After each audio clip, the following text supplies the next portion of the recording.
Want to level up your project management game and see how Jira can revolutionize your testing workflow? Perfect. Let's get your Testing Academy Jira account up and running in under a minute and a half. First things first, navigate to the Atlassian Jira website and select the option to sign up for free or login. If you already have an account, you'll need a valid email address to create your account. Once you are on the registration portal, go ahead and fill in your email address then.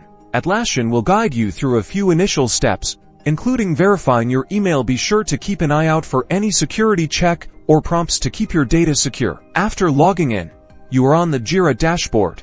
You'll be prompted to set up your site or workspace. You should be able to see a screen where you can create your first project from the main project page. You'll have several options to select the type of project you'd like to create and assign it a name. For Testing Academy, click Create Project and select a software development project template, as this is the most comprehensive and versatile option. Now assign the name appropriately.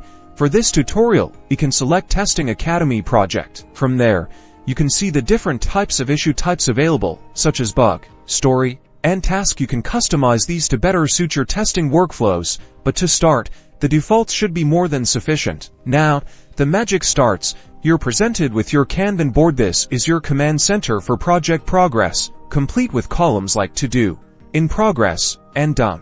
Click the Create button to add a new issue. A pop-up will appear, allowing you to detail the issue using a title, description, and issue type.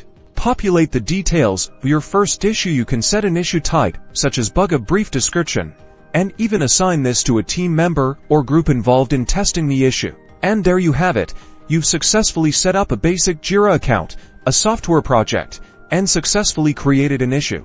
Now you're ready to streamline your workflow. Share your progress, and let me know what testing-related topics you would like to see in the comments below. Don't forget to like, subscribe, and ring the bell for more Testing Academy tutorials.